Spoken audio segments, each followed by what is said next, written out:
Welcome back to episode 100 of the Steel Toe University podcast. Today is a very special day because it is our 100th episode. So for all of you that are listening, if you haven't had a chance yet, head over to steeltoeu.com/100 and make sure to enter your name so you can win an official Steel Toe University shirt. These are long sleeve shirts. These are really, really comfortable for any season working in. So make sure you get your chance to win a Steel Toe University shirt. And here we go with episode 100. In today's episode, we're going to be talking about how to accurately account for the cost of really any piece of equipment, whether it's a vehicle, a piece of heavy equipment, an excavator, a skid steer, how to even account for the cost of your small equipment and even small hand tools. How do you put an hourly rate on that so you understand how you can recover what you have spent on this equipment and make sure that your clients are paying for the equipment and you're not the one paying for the equipment. So with that, let's go ahead and get started. And I'm going to group this into three categories. I may not have time to go through each category, but we're going to start with the big one, the main category of a vehicle. We can talk about a category of skid steers. And then I do want to make sure, I may skip skid steer, but I do want to make sure that we talk about small hand tools,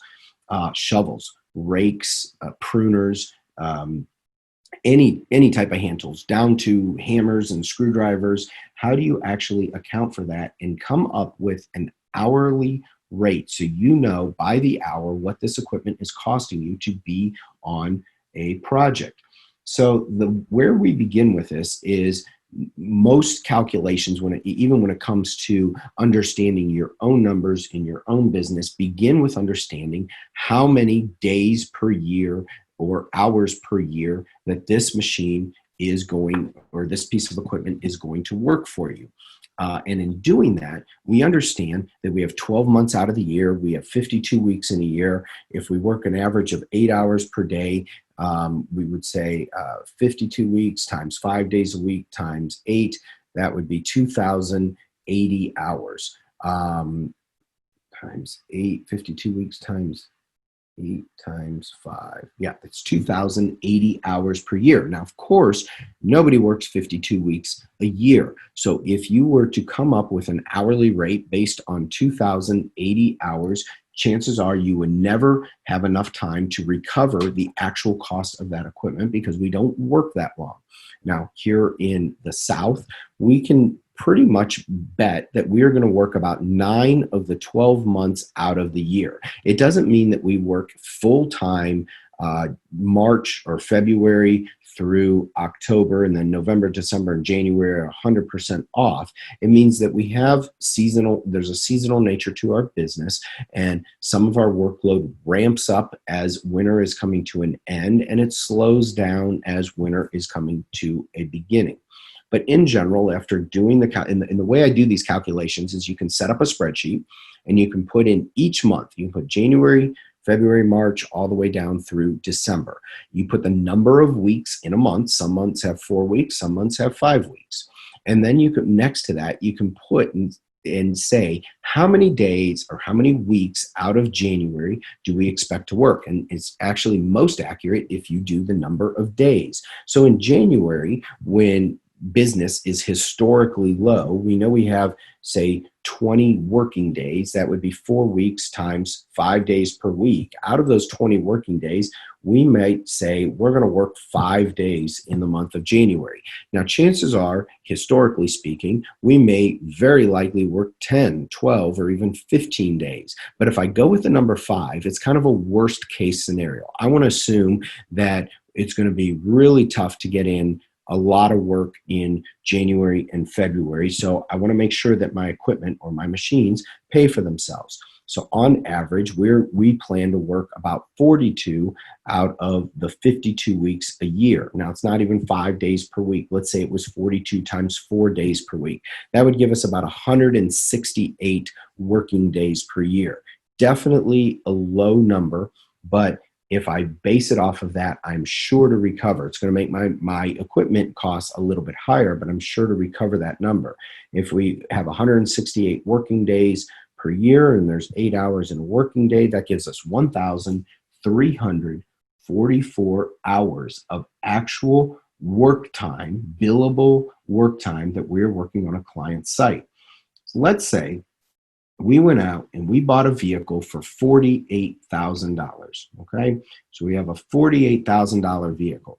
Now, for this example, let's just assume it's at a 0% interest rate. If there was an interest rate, what we would look at is how much cost got added. It will be the total number of payments. If it's $48,000 and it's a 4-year truck payment, that would be $12,000 per year. If there's 12 months in a year, we would be paying $1,000 per month. And I'm doing this to make the numbers easy. If you had an interest rate, your loan documents would reflect, it would say total number of payments after including the interest rate. Maybe it's a 5% interest rate. So that $48,000 vehicle, if you paid the minimum monthly payment per month, you may actually end up paying $54,532. I'm making that number up randomly. But if that were the case, you take 52,538, you would divide that by 48 months. And now instead of paying $1,000 a month, like we're assuming for this example, you'd pay $1,094.54 per month. But regardless, the point of this is to understand just the very basic math of how this all works. So you've got this $48,000 vehicle that you're paying $1,000 a month for. To that, you want to add, and this is a guess, this is an estimate, you want to add any expected life cycle costs. Let's say, once a year, you're going to put a set of tires on the vehicle, and a set of tires is going to run you $1,600 for a set of really good tires. Maybe you're going to pay $400 per tire. So we add that and we say every year, $1,600 times 4 years, that's going to add $6,400 of cost. So we take that $48,000, to that we add $6,400. Now, to that, we want to add our fuel costs. So we look at the vehicle and we say, okay, well, this vehicle takes $80 to fill it up. And I fill this vehicle once a week. Now, I don't just fill it once a week for the 9 months that we're working. Even when we're not working, I'm still driving around. So let's just assume that I fill that 52 weeks out of the year. 52 weeks times $80 per week gives me $4,160. And I want to multiply that by the 4 years that I'm going to be making payments on this truck. So I have 4,160 times 4. So over this 4-year period, I'm going to have $16,640 in fuel costs. Now, vehicles fall into a special category similar to skid steers, but where small equipment does not. However, I'm going to exclude this portion of our conversation because I have not really found it valuable. And that category is resale value. What do you expect this vehicle to be able to get if you sell it or trade it in at the end of 4 years? And the reason I'm going to exclude this is you are better off assuming that this vehicle is going to be worthless when you're done with it.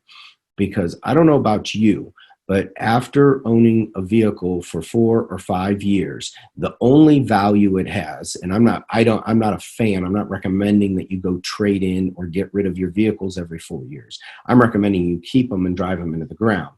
But if you have a 4-year-old work truck that is been lettered and logoed with all of your company information, and it's been out on any type of project site, kicking up dirt and rocks and being scratched, these are not really pretty vehicles after 4 years. It's not like you turn around and sell it and someone's thrilled to have to take off the logos and do all that. Chances are the value it has to keeping it for yourself personally far outweighs the value it would have on resale. But I did mention one thing in there that was very interesting, and that is the cost to maintain it, to logo it, letter it. Let's just say you have an initial cost of $1,200 to put your logos on it. So make sure to that we're adding $1,200. And now we want to look at its maintenance costs. So you know you have to get the oil changed. Say you get the oil changed every 3 months, 4 times a year. And if it's a diesel vehicle, you might spend $160 4 times a year times 4 years over the life of the vehicle. So that'd be 160 times, let's see, 160 times 4 times 4. So that would be over the course of 4 years, $2,560 in a 4-year period in oil changes. Then you want to guess, what are you going to do in general maintenance? Well, if you've bought a new vehicle, probably a lot of the things that you're going to do are going to be under warranty, but you're certainly going to need wiper blades. You're probably going to have something go wrong that is not covered by a warranty. Maybe you're going to damage the tailgate latch and that's going to have to be repaired. So you're making an educated guess. Well, in all my years of experience, I am pretty good for at least a $3,000 bill once a year. It may not be in year 1, but in year 2, I might get a $6,000 bill. So in general, I'm going to figure that over the course of 4 years at $3,000 a year, that would add $12,000 in maintenance costs to the vehicle. So we've got, let's go back through our numbers here. We have a $48,000 vehicle. We have $16,640 in fuel. We have $6,400 in tires. We added $12,000 in maintenance costs. We added another, was that right on the tires? Yes, 1,600 times 4. Let me make sure. That was the 64. We added $1,200, which was $300 a year for a category that I don't offhand remember, but you can reverse and play back. And then we added $2,560. I believe one of those was the $1,200 was our initial marketing costs. And that wasn't per year. What we'll do is we'll amortize that over 4 years. So some of these things like fuel, I'm taking a $6,400 and I'm multiplying everything. I'm trying to get everything in terms of 4 years. So if I spend $1,200 on day 1 to market, to letter my vehicle and logo it, I want to figure that up over 4 years. Well, over 4 years, I'm not going to multiply by 4. I'm going to divide by 4. So that's actually $300 per year in marketing.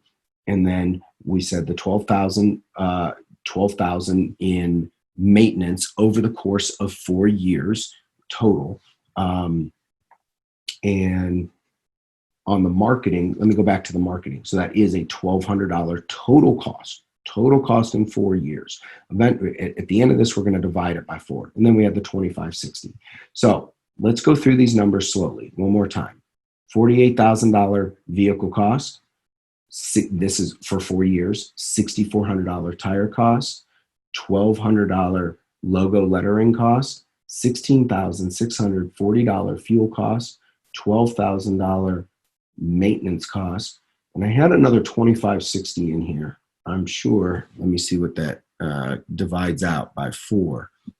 That was $640 per year, although I forget the category that fell into. Maybe that was our wiper blades and the small things that we need. So we'll add all these up.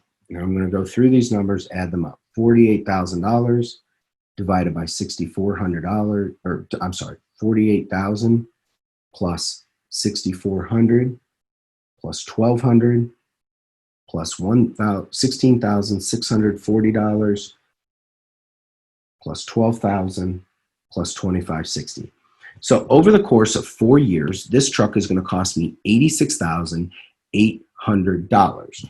Now, I want to go back and I want to point out the number of working hours per year. And I think we said something. Let me make sure I make a note of this. $86,800.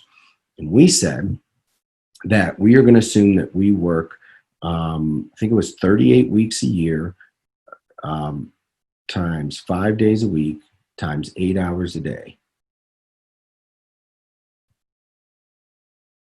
Maybe I said 36. 36 weeks per year. No, it was 38. 38 weeks a year times 5 days a week times 8 hours a day.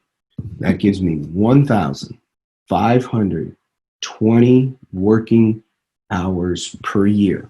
Now, this $86,800 is over a 4-year lifespan. If you were to put this into a spreadsheet, you could actually take, this is a worst case scenario. If you take good care of a work truck, chances are it will last a lot longer than 4 years. Now, in life expectancy, I would often go up to 5 years or even 6 years, although 6 years may be just a little bit aggressive. So if we're working 1,520 hours per year, I need this 86,000 to be in a yearly cost. So I take 86,800, divide it by the 4-year life expectancy. So every year, this vehicle is costing me $21,700. That $21,700 needs to be paid for by my client. My clients, who I'm doing work for, 1,520 hours out of the year. So every single hour, this truck is costing me $14.27. I hope you can see, I know we've just been through quite a few numbers, and there is a huge spreadsheet document that we use at my company to go through each and every piece of equipment and vehicle. But this is how you come up with it. You take the cost of the vehicle, add in everything you know you're going to spend money on, even the things that you have to guess at, the lettering, the logoing, the tires, the maintenance, the oil changes. Oh, that 2,560, by the way, was oil changes.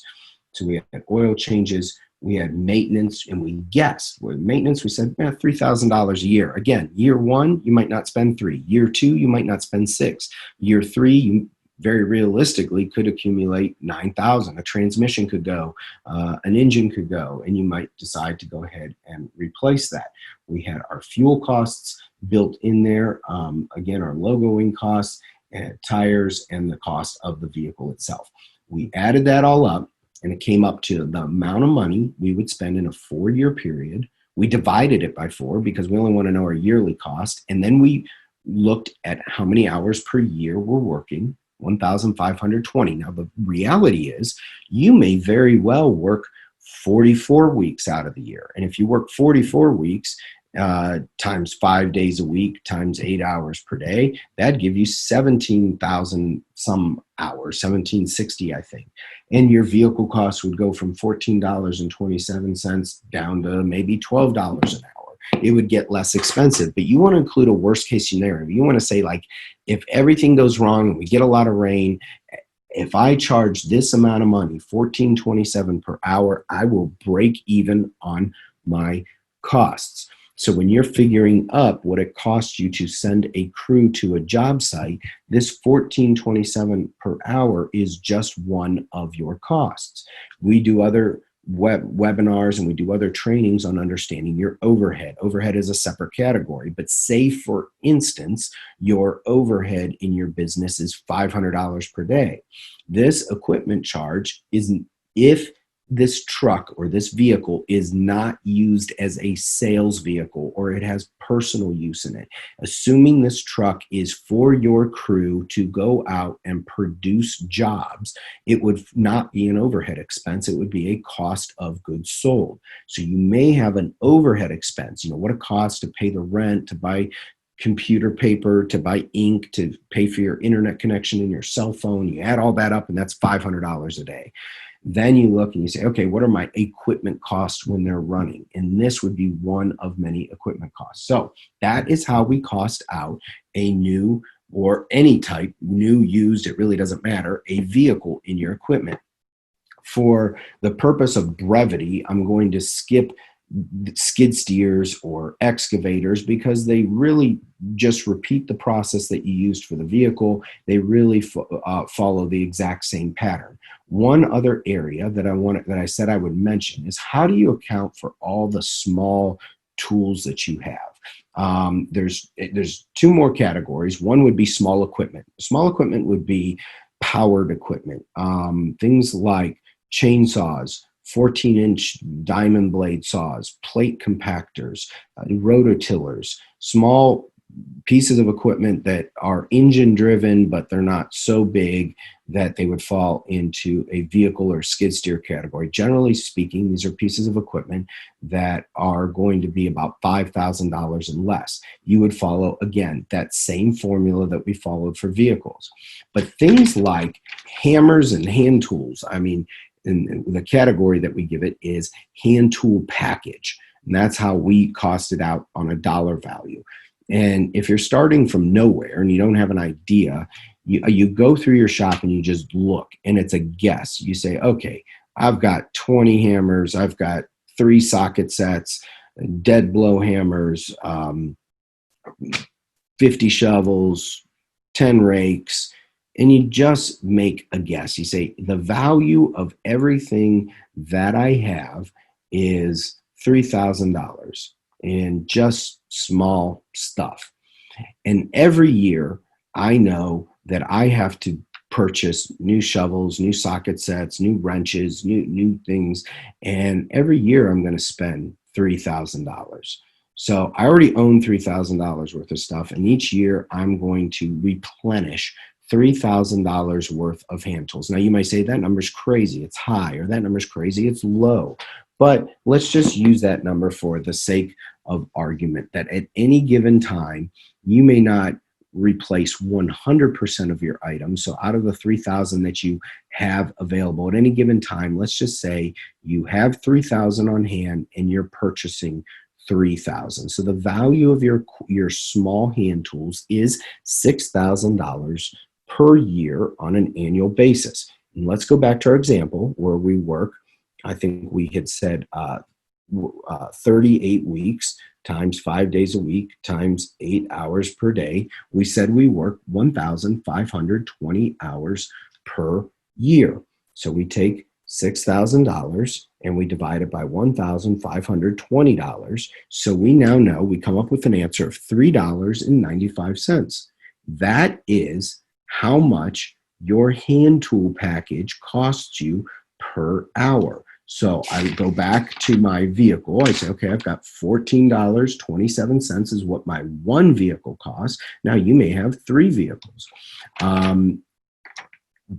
I'll get to another side point about that here in just a second. My hand tools cost $3.95.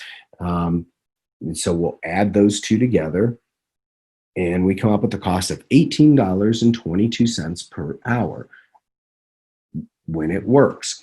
So we send these out as an assembly. And what an assembly is what a crew, a single crew. So if you have 2 crews, 3 crews, 5 crews, 20 crews, this is the beauty of this.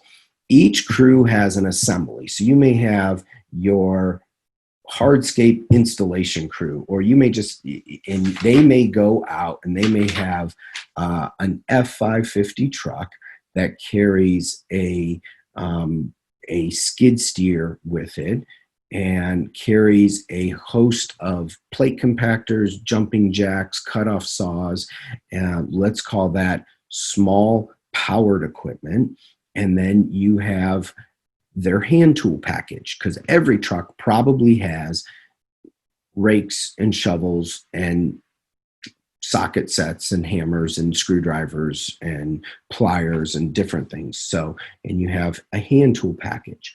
So that would be an assembly. It's the truck, the machine, the small equipment, and the hand tools. For this example, I've already done a vehicle for you, and we said that was $14.27. I did not do a skid steer, so I'm just going to randomly put in a number of $10 per hour. I did not do small hand tools or small powered equipment because I said it follows the same formula. You look at your plate compactor and your jumping jack and all this, you add up what it costs you for a year to add fuel to it, to maintain it, to fix it, to take it to the small engine mechanic, possibly even to replace it. And let's say that costs you $8 per hour. And then you look at the hand tools, which I did do an example, and I said that costs you $3.95. Let's just say that that costs you $4 per hour. So now you've got a vehicle that cost you it was $14.27 to be exact. We'll just say 14. You've got a skid steer at 10, a small powered equipment at 8, and your hand tools at 4. So you have all your equipment that costs you $36 per hour to run. I will take this very briefly one step further because this is actually for a different day to go through all the details of this. So you have $36 per hour to run this equipment. This is what plays into what you charge, and I hope you'll follow this in bringing numbers together. What you charge on a per man hour basis for your crew to go out and work. So if you have a 3-man crew and you look at your hourly rate for your crew and you say, okay, once I add in the rate of the average rate, you want to average this out. So you may have a foreman that's making $20 an hour, and after you add in labor burden, unemployment, workers' comp, vacation time, everything, he might actually cost you $28 an hour. And you have a skilled second labor that costs you $25, and you have a general laborer that only does wheelbarrow work and he costs you $20.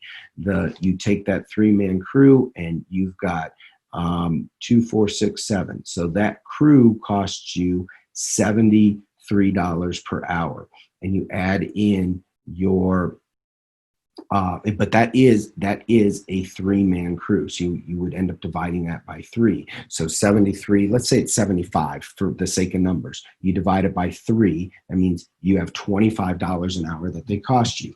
You have another $36 an hour in all your equipment, truck, skid steer, small powered equipment, and hand tools is $36 an hour, but not every member has to eat that 36. It'd be 36 because you have 3 members on your crew. You divide that by 3. So each member carries a load of $12 per hour.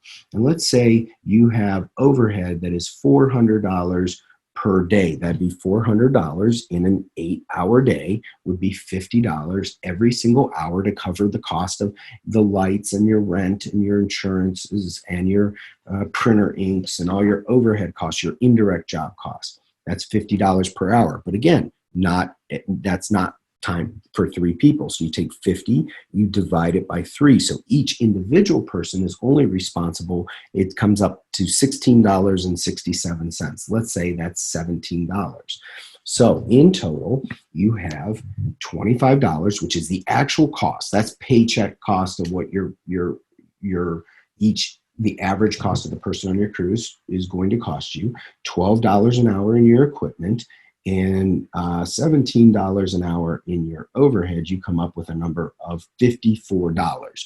That is a break-even cost. And you say, okay, to break even, to make all these bills pay for themselves. And I want you to remember, in everything that I've done, I've been hyper conservative with the amount of time you actually work. So the truth is, it probably doesn't cost you quite that much, but you want to look at a worst case scenario. So that means when you make bill out at $54 an hour, you would whatever is on top of that. If it's $55 an hour, you're making $1 an hour profit.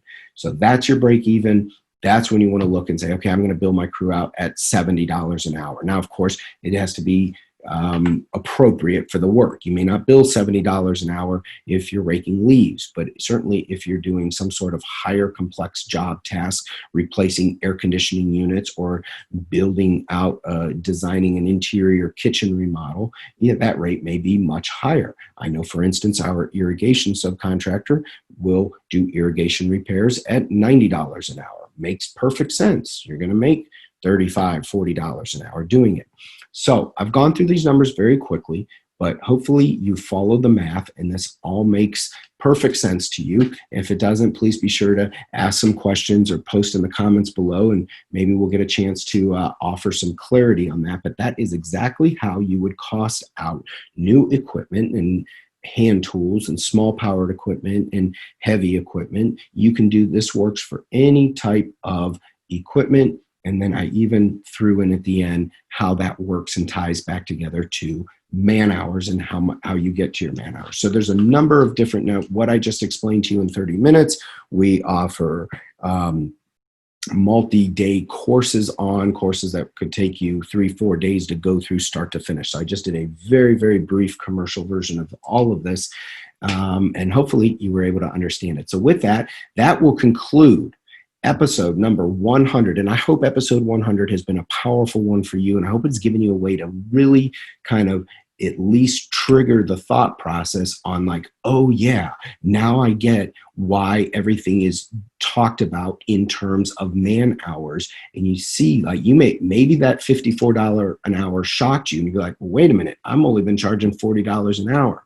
So pause and think about why that may be. Maybe your costs need to go up, and there's a whole lot that goes into the setup of how many hours per year that you actually work. But be conservative in these estimates because you never know what year it's going to rain. You're going to have a drought. You're going to have a lot less actual working time than you anticipated, because estimating on the low end can certainly get you into trouble. And then you get to the end of the year and you haven't quite recovered your costs. You don't know why, because it's not being tracked. And the only place it shows up is in your profit in your bank account. And you're like, wait a minute, we did all this work, all this money moved through my account. Where did it all go? These are likely the places this money hides. So we hope you enjoyed episode 100 of the Steel Toe University podcast. This has been a huge milestone for us to reach, and we want to reward one of our listeners with a Steel Toe University shirt. In order to get yours, go to steeltoeu.com/100 and be entered to win your Steel Toe University shirt. Again, that site is steeltoeu.com/100.